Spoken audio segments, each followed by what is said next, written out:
Chapter 16. One day Samson went to Gaza, where he saw a prostitute. He went in to spend the night with her. The people of Gaza were told, "Samson is here!" So they surrounded the place and lay in wait for him all night at the city gate. They made no move during the night, saying, "At dawn we'll kill him." But Samson lay there only until the middle of the night. Then he got up and took hold of the doors of the city gate, together with the 2 posts, and tore them loose, bar and all. He lifted them to his shoulders and carried them to the top of the hill that faces Hebron. Some time later, he fell in love with a woman in the valley of Sorek, whose name was Delilah. The rulers of the Philistines went to her and said, "See if you can lure him into showing you the secret of his great strength, and how we can overpower him, so we may tie him up and subdue him. Each one of us will give you 1,100 shekels of silver." So Delilah said to Samson, "Tell me the secret of your great strength, and how you can be tied up and subdued." Samson answered her, "If anyone ties me with 7 fresh thongs that have not been dried, I'll become as weak as any other man." Then the rulers of the Philistines brought her 7 fresh thongs that had not been dried, and she tied him with them. With men hidden in the room, she called to him, "Samson, the Philistines are upon you." but he snapped the thongs as easily as a piece of string snaps when it comes close to a flame. So the secret of his strength was not discovered. Then Delilah said to Samson, "You've made a fool of me. You lied to me. Come now, tell me, how can you be tied?" He said, "If anyone ties me securely with new ropes that have never been used, I'll become as weak as any other man." So Delilah took new ropes and tied him with them. Then, with men hidden in the room, she called to him, "Samson, the Philistines are upon you." but he snapped the ropes off his arms as if they were threads. Delilah then said to Samson, "Until now you have been making a fool of me and lying to me. Tell me, how can you be tied?" He replied, "If you weave the 7 braids of my head into the fabric on the loom and tighten it with the pin, I'll become as weak as any other man." So while he was sleeping, Delilah took the 7 braids of his head, wove them into the fabric, and tightened it with the pin. Again she called to him.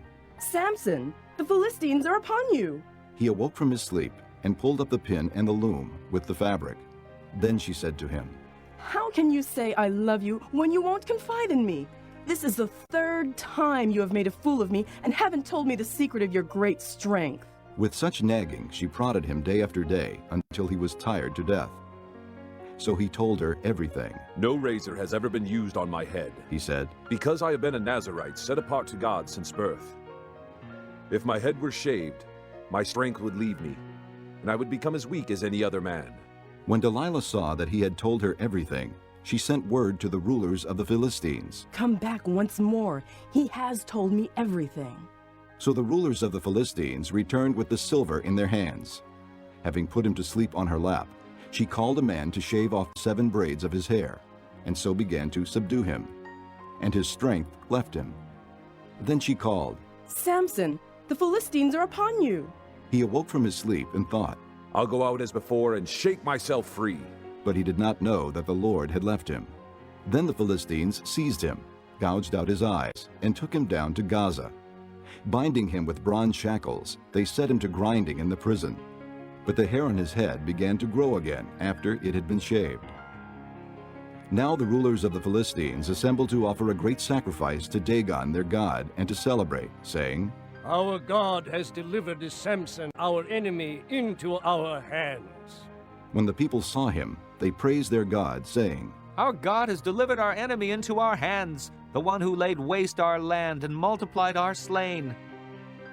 While they were in high spirits, they shouted. Bring out Samson to entertain us. So they called Samson out of the prison, and he performed for them.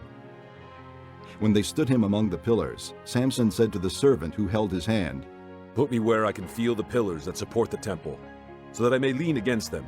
Now the temple was crowded with men and women.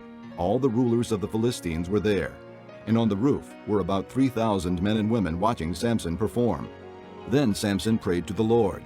O sovereign Lord, remember me. O God, please strengthen me just once more, and let me with one blow get revenge on the Philistines for my 2 eyes. Then Samson reached toward the 2 central pillars on which the temple stood. bracing himself against them, his right hand on the one and his left hand on the other. Samson said, "Let me die with the Philistines." Then he pushed with all his might, and down came the temple on the rulers and all the people in it. Thus he killed many more when he died than while he lived. Then his brothers and his father's whole family went down to get him. They brought him back and buried him between Zorah and Eshtaol in the tomb of Manoah his father. He had led Israel 20 years.